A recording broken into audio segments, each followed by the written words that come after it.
একাধিক বিয়ে করার উপকারিতা কি। তো আমি তাকে প্রথম 5 মিনিট একাধিক বিয়ে করলে ক্ষতিটা কি সেটা বুঝাইছি, কিন্তু তার এত খায়েশ আরেকটি সে বিয়ে করবেই। তাই আমি বললাম যে ঠিক আছে আলহামদুলিল্লাহ, আপনি বিয়ে করবেন, এটা অবশ্যই আপনি করবেন, কারণ এটা কোরআনের মধ্যে আল্লাহ পাক নিজে বলে দিয়েছেন। কি বলেছেন আমরা জানি, আল্লাহ পাক নিজে বলেছেন। মোটামুটি সবার এই আয়াত জানা আছে, কারণ এই আয়াত নিশ্চয়ই আপনাদের স্ত্রীর কাছে আপনারা শুনেছেন। সেটা হলো ফানকিহু মা তাবা লাকুম মিনান নিসা মাসনা সুলাসা ওয়া রুবা ওয়া ইন খিফতুম আল্লা তা'দিলু ফাওয়াহিদা। এখন দেখুন কোরআনের দুটো অংশ খেয়াল করবেন, মানে আমার ওই টেলিভিশনের প্রিয় বন্ধু এক অংশ নিয়ে পুরো লাফালাফি। আল্লাহ অর্ডার করেছে, আমি কেন শুনবো না, আর স্ত্রীর কারণে আমি এটা শুনবো না, এটা হতেই পারে না। সেটা কি, আল্লাহ বলেছেন ফানকিহু, তোমরা বিয়ে করো, মাসনা দুটো দুটো, মানে কয়টা, দুইটা। এখন আল্লাহ তো ওয়াহেদ কয় নাই, যদি বিয়ে একটা বিয়ে করার বিষয়টাই থাকতো তা আল্লাহ তো একটার কথা বলতো। যেহেতু দুটো দিয়ে শুরু করেছেন, অতএব আমার অন্তত আল্লাহর বান্দা হিসেবে দুটো দিয়ে শুরু করা উচিত। খেয়াল করেছেন তো? এখন দুটো দিয়ে তিনি শুরু করবেন, তারপর বললাম তারপর বলেন, বললো সুলাস।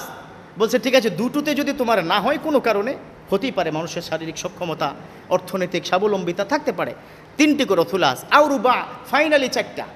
তাই আমি বললাম আপনার কি 2টা করার নিয়ত নাকি 4টা পর্যন্ত যাবেন? বললো না, দেখি না, বিসমিল্লাহ করে দ্বিতীয়টা শুরু করি, দেখি না কি হয়। তখন বললাম যে প্রিয় ভাই আমার, আপনি কি শেষের এই কোরআনের আয়াতের শেষের অংশটুকু কি পড়েছেন?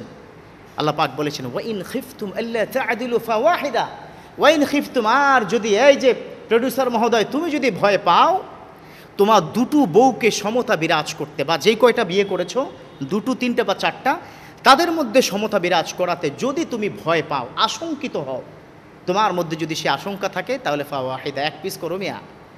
তখন এটা বলার পর তো একদম থমকে গেল, হায় হায়, বলে কি আসলাম বন্ধুর কাছে বা একটু ভালোর জন্য আরেকটা বিয়ে করবো, তো শেষের কন্ডিশনে তো আমি সব শেষ।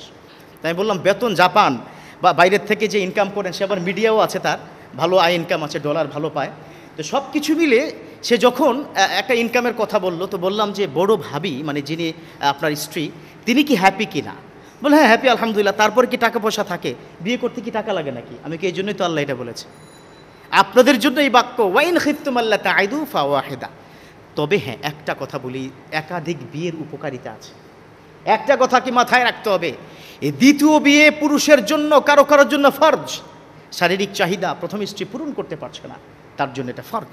এবং যেই নারী তাকে বিবাহ করতে না দিবে, ওই পুরুষ যতজনের সাথে পরকীয়া করবে, সম্পর্ক তৈরি করবে, যত হাজার লক্ষ জেনা হবে, ওই প্রথম স্ত্রীর কিন্তু আমল নামে সেটা আল্লাহ ঢুকিয়ে দিবেন, কারণ এটা তার জন্য হয়েছে, তার জন্য হয়েছে।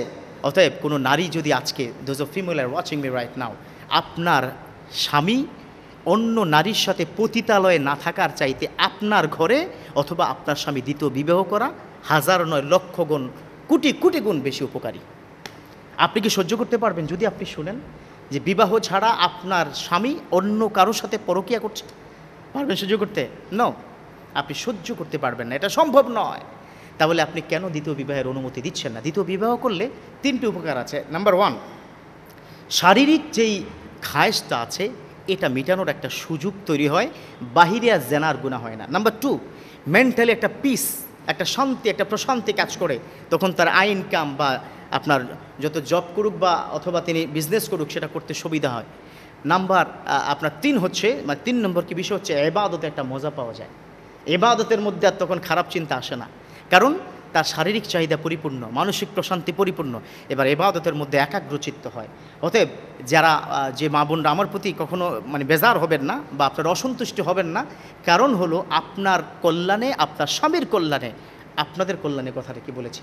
আল্লাহ পাক বুঝার তৌফিক দান করুক, আমিন।